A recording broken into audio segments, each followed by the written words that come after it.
saya Nur Alamsyah, calon guru penggerak angkatan 11 dari Kabupaten Pangkep, yaitu asal sekolah dari SMKN 2 Pangkep. Pada kesempatan ini saya ditemani oleh rekan guru saya, Pak Ari, guru kejuruan dari Teknik Kendaraan Ringan Otomotif. Assalamualaikum Pak Ari. Waalaikumsalam. Bagaimana kabarnya hari ini Pak? Alhamdulillah. Baik ya, alhamdulillah baik. Hari ini kita akan melakukan percakapan praobservasi. Jadi sebelum saya mengamati kegiatan pelaksanaan pembelajaran yang Bapak lakukan di kelas, maka saya akan melakukan percakapan praobservasi. Adapun tujuan dilakukan supervisi itu untuk mengetahui dan mengevaluasi jalannya proses pembelajaran yang Bapak lakukan. Dan kenapa hari ini kita melakukan percakapan praobservasi? Itu sebagai persiapan awal sebelum Bapak nanti melakukan kegiatan pembelajaran agar lebih siap dan lebih percaya diri sehingga kita bisa memberikan pembelajaran yang terbaik bagi murid. Begitu ya Pak? Ya. Nah, ada beberapa pertanyaan yang akan saya sampaikan kepada Bapak. Yang pertama, kira-kira apa nanti tujuan pembelajaran yang akan Bapak lakukan di kelas? Baik.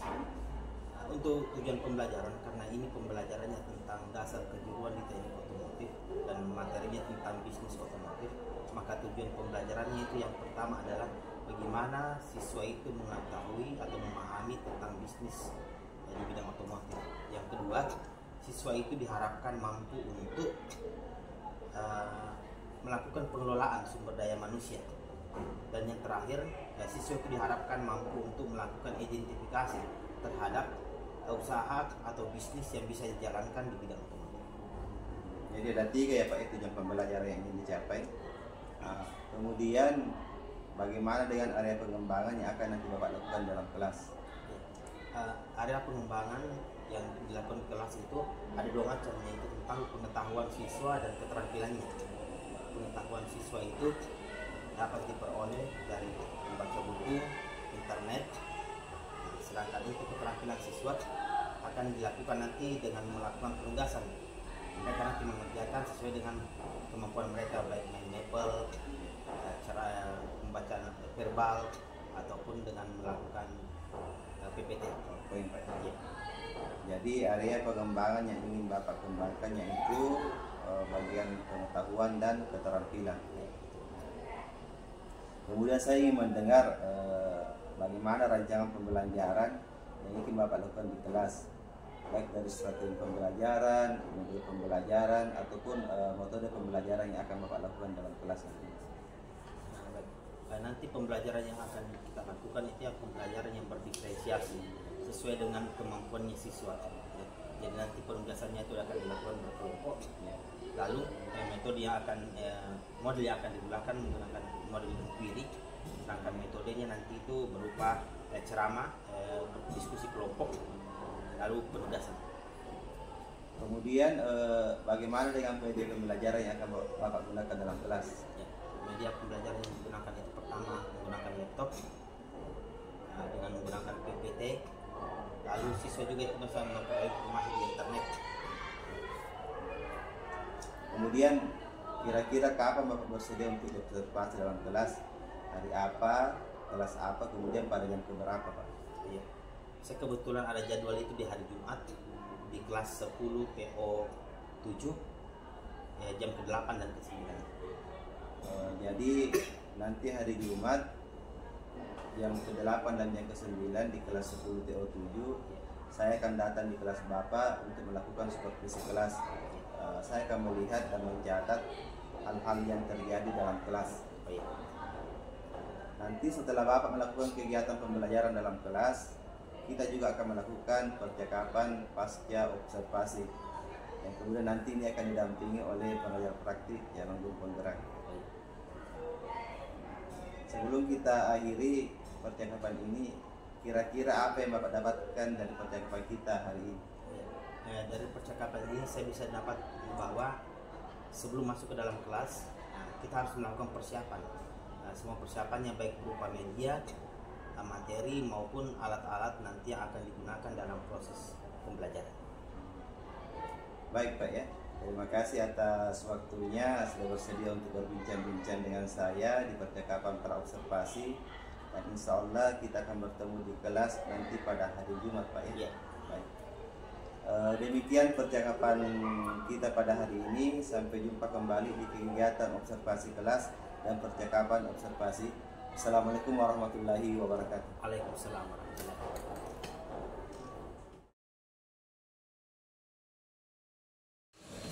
Persiapan Perhatian. ya. Ucapkan salam. Assalamualaikum warahmatullahi wabarakatuh. Waalaikumsalam warahmatullahi wabarakatuh. Baca doa. Bismillahirrahmanirrahim. Rabbi zidni ilma warzuqni fahman. Amin.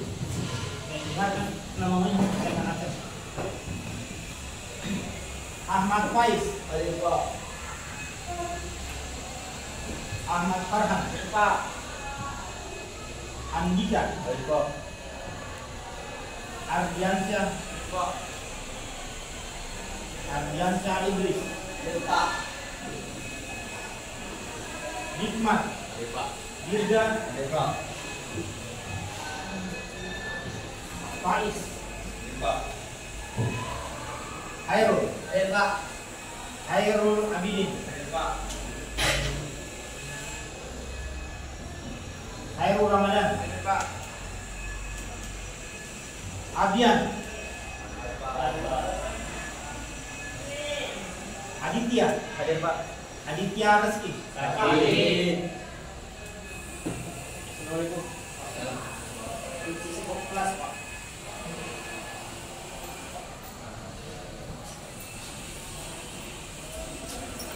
Kembalikan.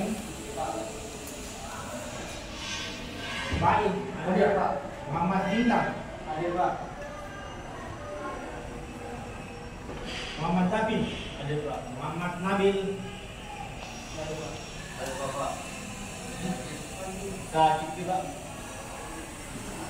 Muhammad Nabil. Kali ada? Ulangi Pak, satu kelas. Muhammad Nabil Nur. Dia mau ada sih ya, Nabil Nur. Caranya mana? Nur Fitra. Muhammad Sarif. Proses bisnis di bidang otomotif. Proses bisnis di bidang otomotif ini adalah hal yang sangat penting kalian pelajari dalam melaksanakan pembelajaran di teknik otomotif khususnya. Kenapa? Karena di proses bisnis otomotif ini akan menggambarkan tentang apa-apa saja nanti peluang-peluang usaha yang kalian akan dapatkan ketika belajar di teknik otomotif. Selanjutnya di sini juga dia tuliskan kalian harus paham tentang bagaimana itu proses bisnis di bidang otomotif. Selanjutnya akan ditekankan juga tentang bagaimana melakukan pengelolaan sumber daya manusia di bidang otomotif. Jadi intinya materi tentang proses bisnis otomotif ini mengajarkan tentang kita persiapan untuk terjun atau melaksanakan usaha di industri otomotif. Selanjutnya sebelum kita memasuki tentang apa saja bisnis-bisnis yang ada di bidang otomotif, kita perlu tahu dulu apa itu maknanya bisnis. Ada beberapa kata yang menyebutkan tentang bisnis. Salah satunya yang bisa kita rangkum bahwa kegiatan bisnis itu adalah kegiatan yang dilakukan untuk memperoleh keuntungan. Jadi bisnis adalah semua kegiatan yang dilakukan untuk memperoleh keuntungan. Karena kita fokuskan di sini di bidang otomotif, jadi bisnis yang ditekankan di sini adalah bisnis otomotif.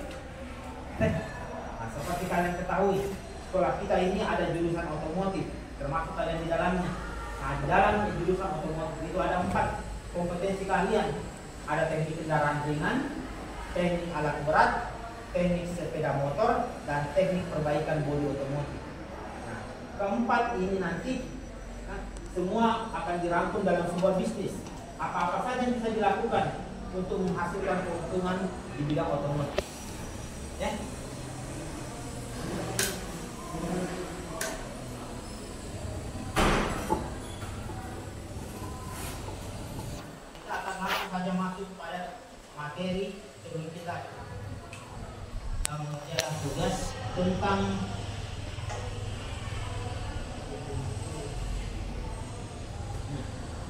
jenis-jenis atau merek dari kendaraan.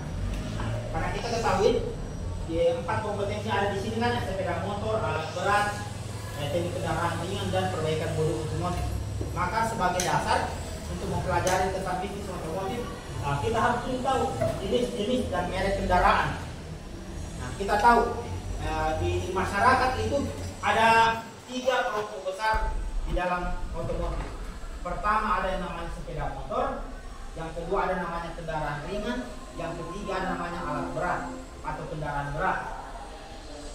Banyak umpama sepeda motor, ada jenis-jenisnya, mulai dari motor sport, motor BB, motor metik dan sebagainya. Sama juga dengan mobil, ada jenis-jenisnya, ada yang namanya sedan, pick up, ada station wagon, ada MPV, ada SUV dan sebagainya.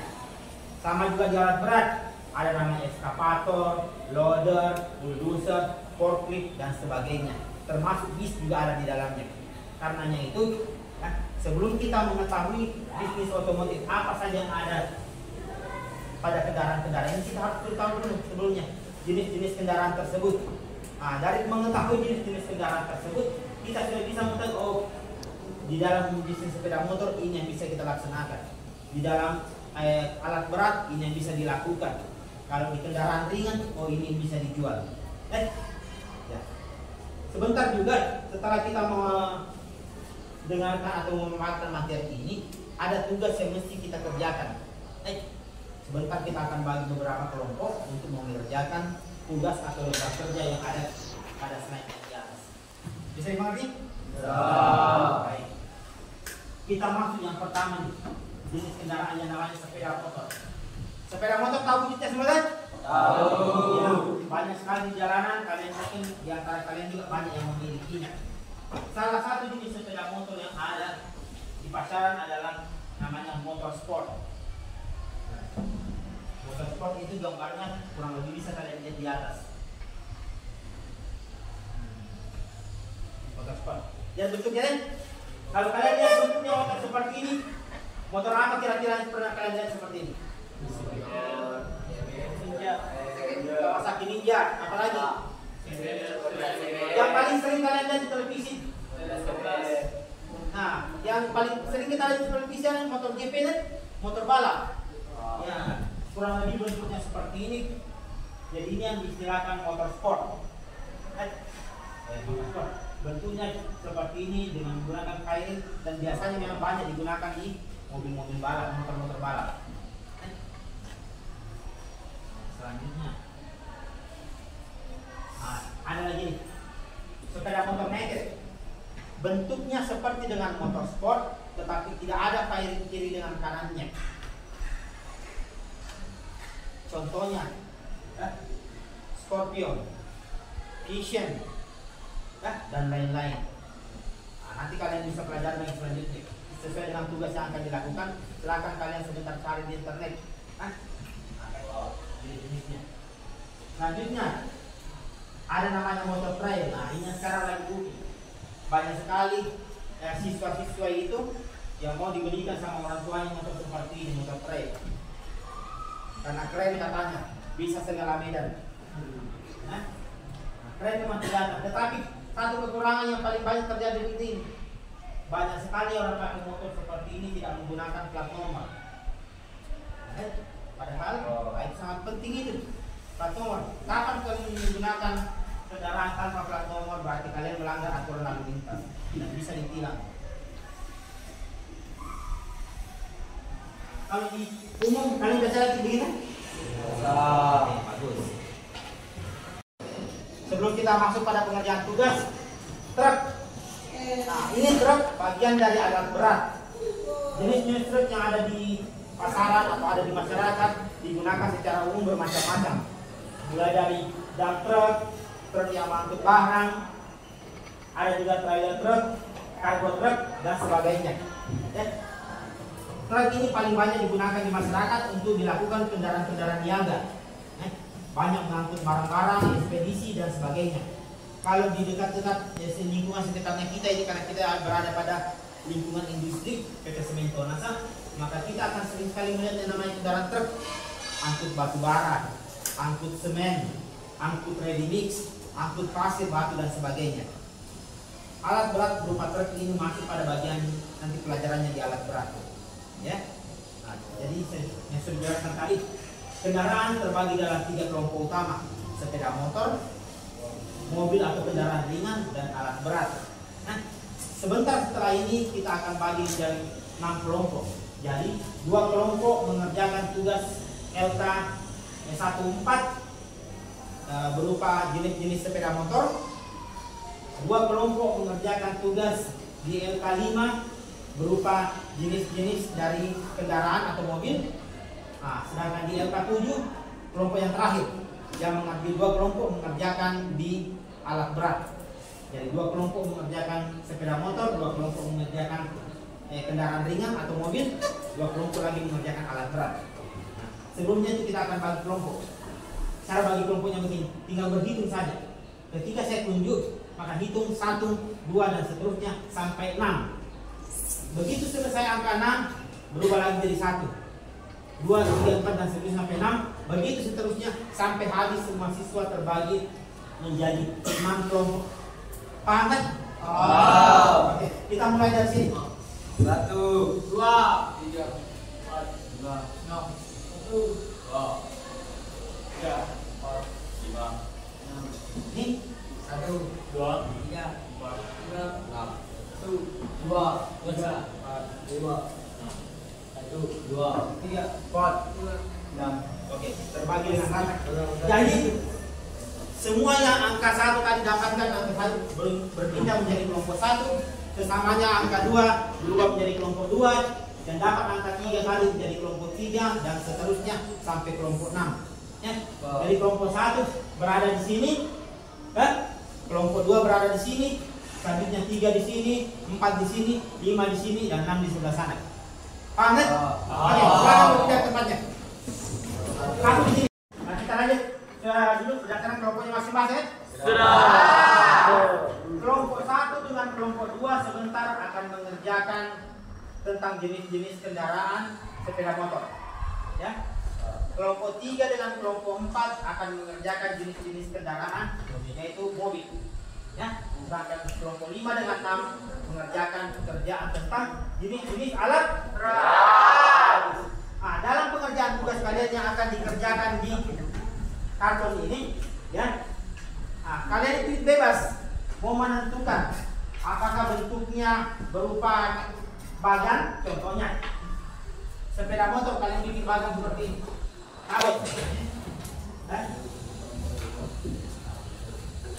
Nomor, jenis motor,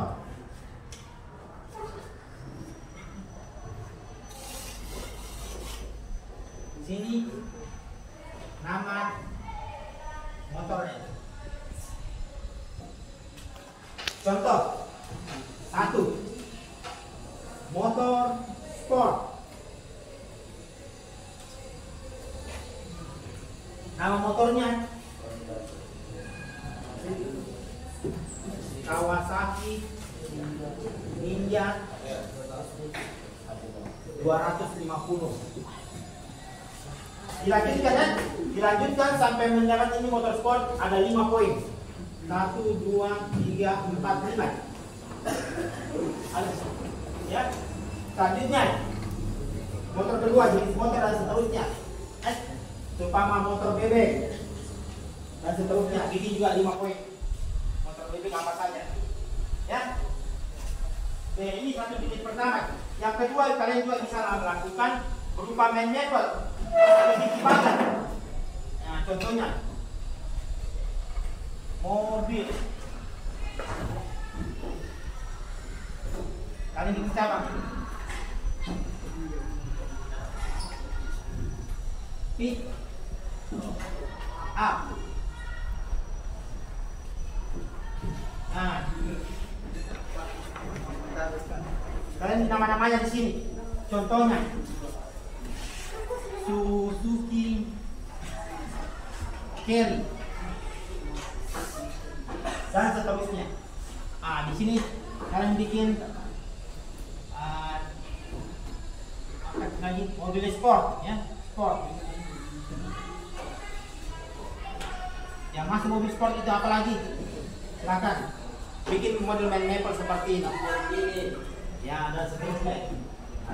Bisa juga kalian sampaikan secara lisan. Nah, kalian bikin poin-poin saja. Poin-poin saja di bagian bawah. Berpoin. Umpama alat berat. Judul alat berat.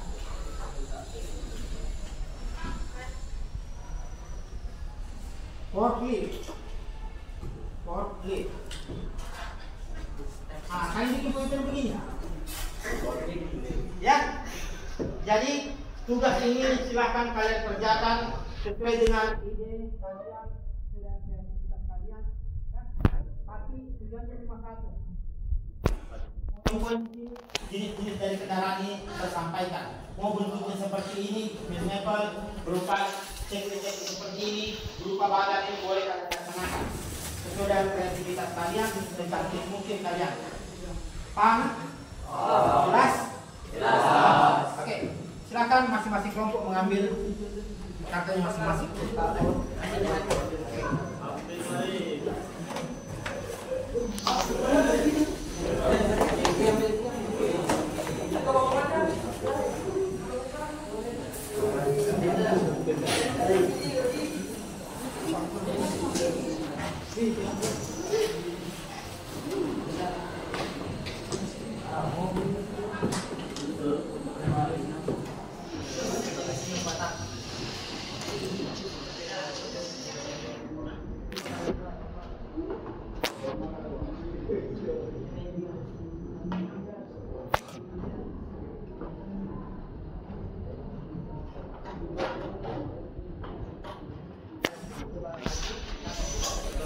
Baik, silakan bekerja.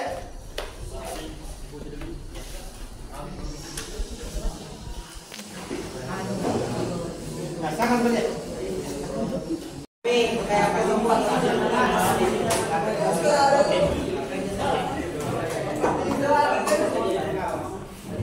Yang di sana, kerja di buku misalnya kerja di sekolah buku, di buku misalnya tulis. Yang kelompok sana, mobil tapi di buku saja. Ini biar yang pakai ini. Yang pakai kertas pakai ini kan.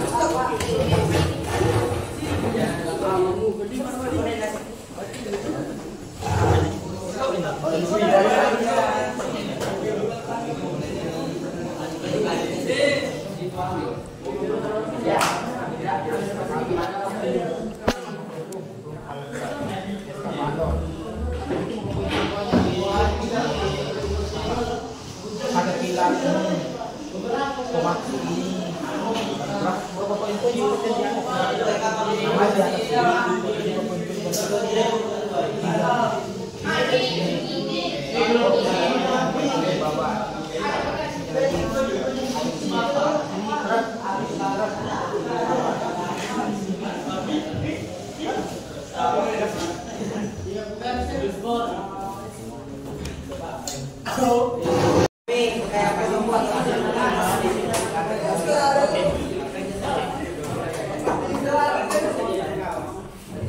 yang di sana, kerja di buku misalnya kerja di sekolah buku, di buku misalnya tulis. Yang kelompok sana, mobil tapi di buku saja. Ini biar yang pakai ini. Yang pakai kertas pakai ini kan.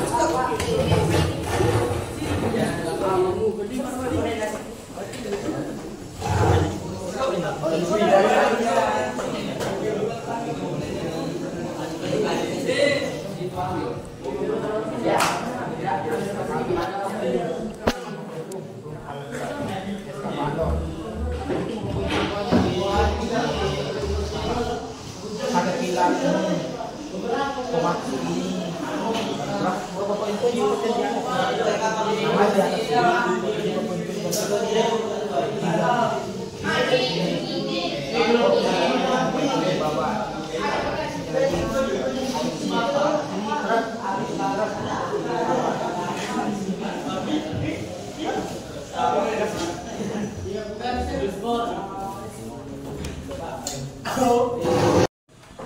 Oke, dari penjelasan temanmu tadi ini, apakah ada di antara kalian yang mau bertanya? Oke, silakan Andika. Pertanyaan saya adalah jenis motor apa yang baik untuk digunakan? Oke, pertanyaannya, jenis motor apa yang paling bagus digunakan katanya? Sebenarnya jenis motor, semua motor, sepeda motor bagus digunakan, tapi dengan sesuai pemakaian. Jadi jawabannya dari teman ini adalah semua jenis motor bagus digunakan. Tergantung untuk apa. Contohnya, kalau perkotaan biasanya banyak orang yang menggunakan skuter karena perkotaan banyak yang macet. Nah, terutama kita ada di kampung dan efek sepedanya itu agak berat, maka sepeda motor baik yang paling bagus digunakan. Jadi, semua motor bagus tergantung digunakan untuk apa. Oke, sebagai penutup kita kasih tepuk tangan dulu.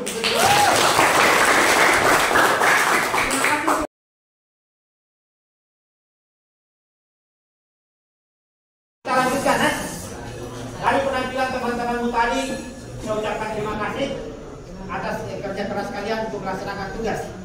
Sebelum saya menutup materi kita hari ini, saya persilakan, siapa tahu di antara kalian ada yang mau melakukan refleksi. Kita mulai, ada siapa? Oke, silakan, David. Dari pembelajaran yang barusan saya mengetahui bahwa mobil bisa dipakai di kendaraan ringan, di medan berat maupun di medan perkotaan. Contohnya di medan berat tadi ada Hilux dan di medan perkotaan ada Avanza. Sekian dari refleksi saya. Oke, makasih. Bagus ya refleksinya. Jadi kendaraan itu ada yang bisa digunakan di medan berat, ada juga di perkotaan. Oke, selanjutnya siapa lagi? Oke, silakan, Herul. Kesimpulan dari presentasi saya adalah semua motor bagus digunakan sesuai jalur yang dilewati. Oke, dari refleksi yang disampaikan temanmu tadi dua orang, kita bisa menarik kesimpulan bahwa di dunia dan khususnya Indonesia ada banyak sekali kendaraan yang beredar, mulai dari sepeda motor berbagai jenis, mobil berbagai jenis, begitu juga alat berat berbagai tipe.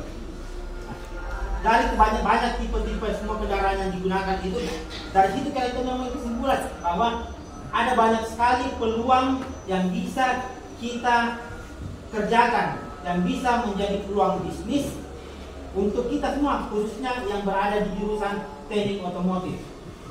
Sepeda motor jumlahnya di Indonesia banyak sekali, mobil banyak sekali, tambang juga banyak, kendaraan alat berat.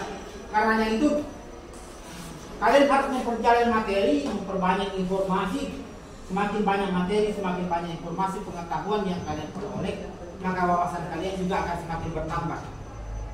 Dengan kalian mengetahui jenis sepeda motor, jenis mobil, jenis alat berat, nah kita juga bisa melihat peluang-peluang apa saja yang menjadi peluang bisnis di antara kendaraan-kendaraan tersebut. Nah, selanjutnya untuk pertemuan kita minggu depan, kita akan membahas tentang peluang-peluang bisnis apa saja yang bisa kita laksanakan di sepeda motor, di kendaraan ringan, dan di alat berat. Ya. Untuk kalian sebelum masuk ke materi selanjutnya, silakan kalian cari informasi di internet atau baca dari buku yang saya sudah bagikan, di share di grup. Silakan baca-bacanya informasi supaya kalian ada perbendaharaan memang di otak kalian, ada gambaran tentang materi yang akan kita pelajari minggu depan. Nah, saya tutup dengan ucapan Assalamualaikum warahmatullahi wabarakatuh. Waalaikumsalam warahmatullahi wabarakatuh.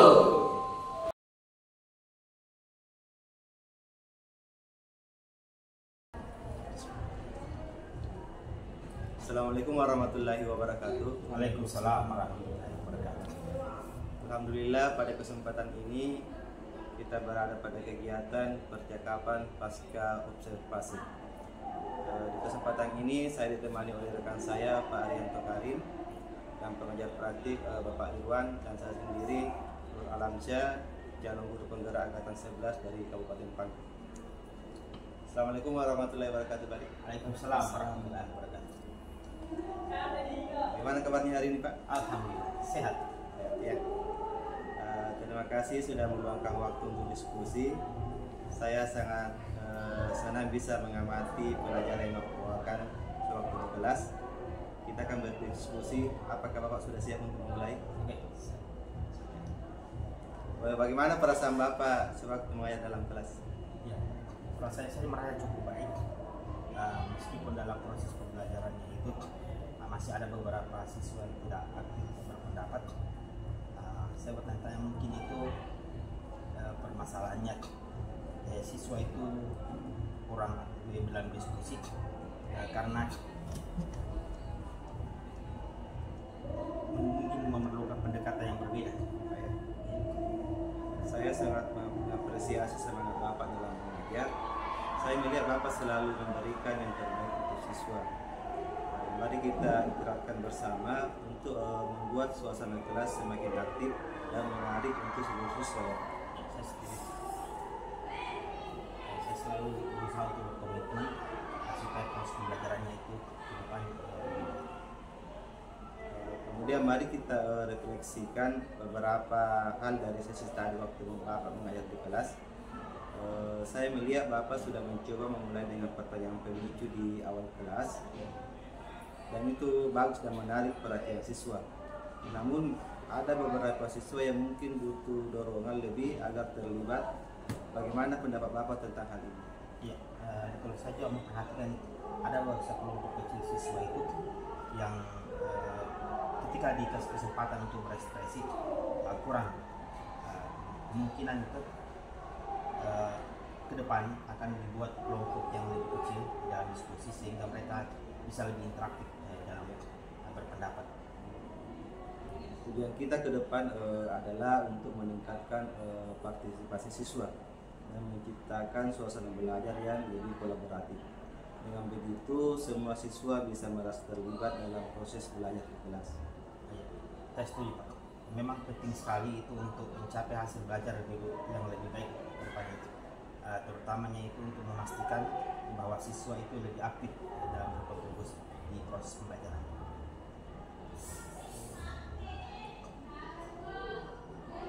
Sebagai aksi konkret ke depannya itu saya akan membuat kelompok yang lebih kecil sehingga siswa itu lebih aktif berinteraksi dan menambahkan media visual alat peraga pembelajaran sehingga bisa meningkatkan keaktifan siswa untuk berkontribusi di proses pembelajaran. Itu ide yang bagus ya Pak. Bapak mencoba memulai dengan diskusi dalam kelompok kecil, kemudian menggunakan media visual. Semoga ini bisa membantu meningkatkan keterlibatan siswa dalam proses pembelajaran di kelas. Terima kasih. Saya akan selalu berusaha untuk menerapkan apa yang disampaikan hari ini. Semoga akan ke depannya bisa. Terima kasih atas waktunya Pak. Assalamualaikum warahmatullahi wabarakatuh. Waalaikumsalam.